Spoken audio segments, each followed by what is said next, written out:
All right, and we are now back after I was able to rest my vocal cords after trying to recite صوت صفير البلبل هيج قلبي الثمل طب طب طبلي. And we are joined by a very interesting guest now. It is a journalist and research scholar based in India, Aasif Mujtaba. आदाब जनाब, आपकी तबीयत कैसे हैं? Assalamu alaikum. Alhamdulillah. मैं ठीक हूँ. Alhamdulillah. And of course, for those who don't know, if you are an Indian spy in Pakistan, that's how you get caught. Perfect. Thank you for joining us on the show, Asif. Yeah, it's truly a privilege for me to speak on this platform. Thank you so much. Absolutely. And it's a privilege for us to have you as well. So, the story that we're discussing is Narendra Modi, Prime Minister Narendra Modi's visit to Israel this week. It was a 2-day visit that began yesterday and will conclude today. And of course, this is his first trip to there since 2017, when he became the first Indian leader to travel to there. Just before we kind of get more deeply into this specific visit, can you just briefly summarize the history of India-Israel relations in about 1 minute, which I realize is a really unreasonable ask, but I think it would be good for our listeners to have a bit of a background into why this is so interesting, particularly kind of focusing on the shift that happened at the start of the 1990s. Perfect. So in context of the Israel and Palestinian relationship with India, India always try to have a middle path. India was one of the initial countries to recognize the statehood of Israel in September 1950 itself. By 1992, India-Israel relationship were to a great extent. We had all our diplomatic relationship normalized with Israel by 1992.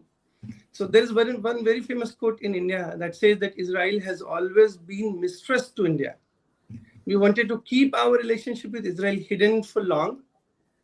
And now, finally, with the visit of Modi to Israel and with his address to the Knesset, the parliament there, the drape of that thing is off. So in terms of trade, we, for example, in 2024-25, our trade was at the value of $3.75 billion.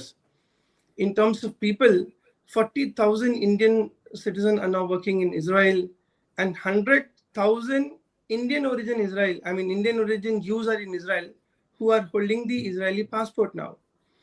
So from the perspective of the government, from the perspective of the people, our relationship has been with Israel on many fronts, be it healthcare, be it the energy sector, be it the environment, be it defense.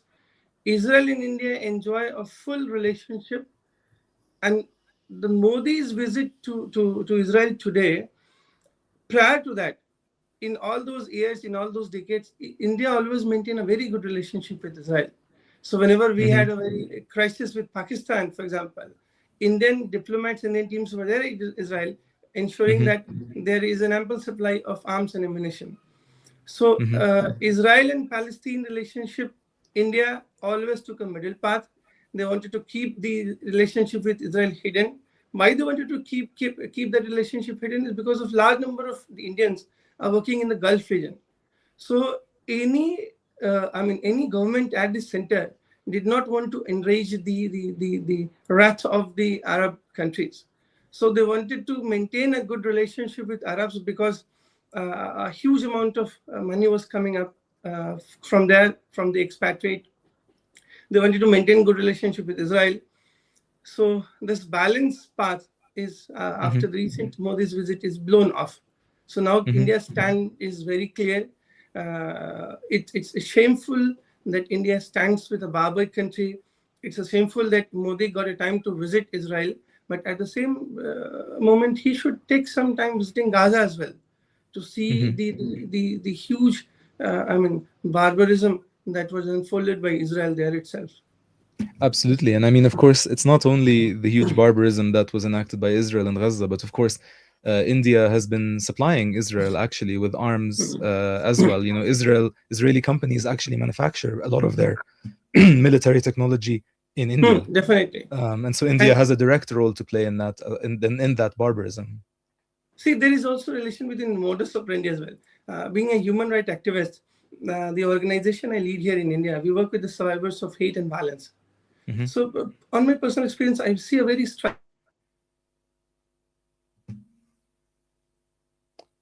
Okay, we seem to have lost connection with Aasif Mujtaba out there in Delhi. We will take a short break as we try to find him and bring him back on the air.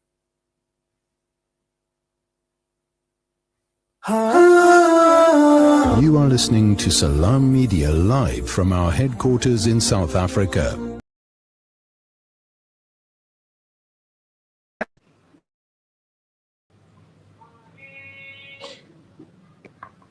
Hello.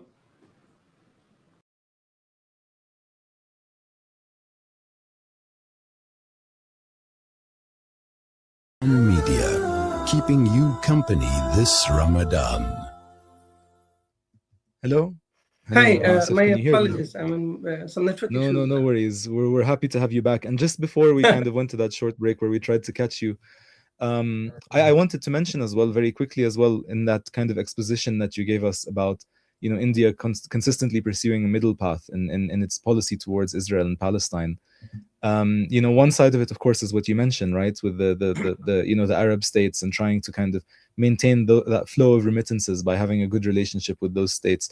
The other side of it as well, if we actually do go back to why India recognized Israel in 1950 and not in 1948 itself, was because, of course, in communications between Nehru, between his sister, and between Israeli diplomats, he had said that we cannot actually recognize Israel until we have a final status solution for the situation in Kashmir.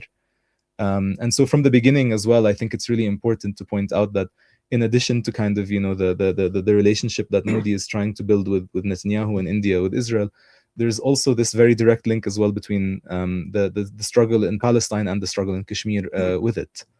But Yeah, kind of, yes. In addition to that, if you see the kind of oppression that Indian state is doing in Kashmir, it's very difficult to say this here in India because we have a very oppressive regime here, right?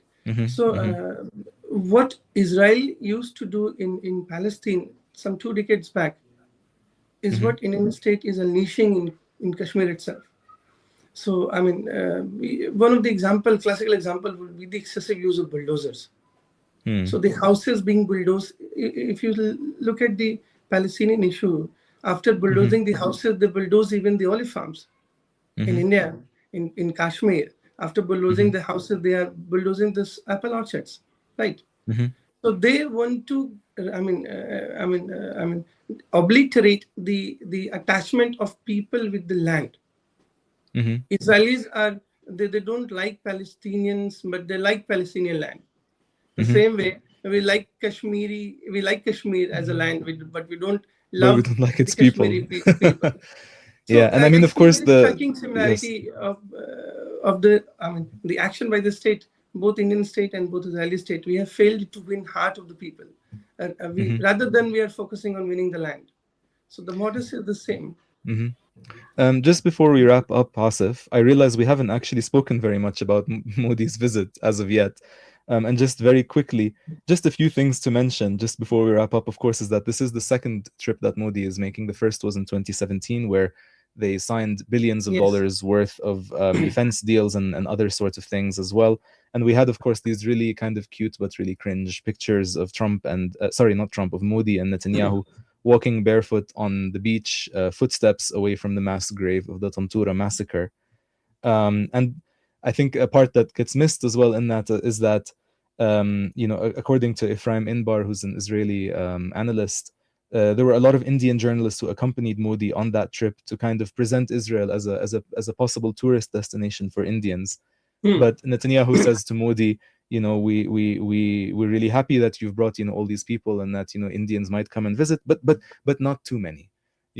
Which is absurd, because how can you say that to the prime minister of your greatest ally? But anyway, getting to the actual question is, what's the significance of this trip at the moment happening right now? If you can just summarize it for us really quickly in 30 seconds. I'm sorry for putting you on the spot in that way. That's okay. From the Indian perspective, our relationship with Israel was always diplomatic. We were extending full cooperation to Israel, and Israel was in turn extending full cooperation to us. if you look at the perspectives of a Zionist state and a Hindutva state, one of the common thread would be the common enemy, and that is hate towards Muslims. So in India, the ruling party, they have a huge Islamophobia in their DNA. If we look at the Israeli government, they have a huge, hatred towards the Muslims there. So this common enemy is one of the very strong links between the states in India and states in Israel.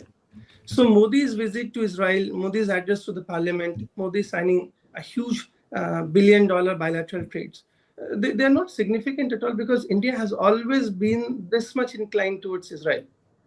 You rightly pointed that Nehru took 2 years, to give statehood to Israel, accept the statehood of Israel, because they wanted to settle the Kashmiri issues here.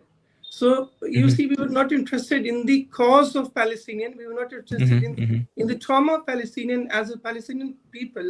We were rather interested in settling our own issues. Right? India Absolutely. has, from the global perspective, to show off, we have a very good relationship. We had a relationship with Palestine even when Indira Gandhi was the prime minister. She had very cordial relationship with the Shahid Yasser Arafat and all. But that drape, the fictitious clothes that was hanging in between, is off with the Modi's visit. And the way Modi chose to, the address to parliament, not to speak any word about the Gaza. Modi chose to speak about October 7, the episode, but he forgot the systemic oppressions of the Palestinian people that has been there for decades. This is very selective, and this enraged the emotions of people here in India. This is very shameful. Yes, thank you very much for that, Asif. And I'm sorry that I had to rush you there towards the end, but that was very insightful. And I'm sure we have to always keep an eye on this relationship between India and Israel. It's a really important one, particularly looking at it from the perspective of the global South. So, bari meherbani, and inshallah we will speak again at some point. Thank you so much. Jazakallah khair. Assalamu alaikum. Alaikum salam. And now we'll go to a quick break before coming back to the show with Muhammad Mar'i to continue actually our conversation from the other day on the time of Salah ad-Din, the liberation of Jerusalem, and lessons that the Ummah can learn today.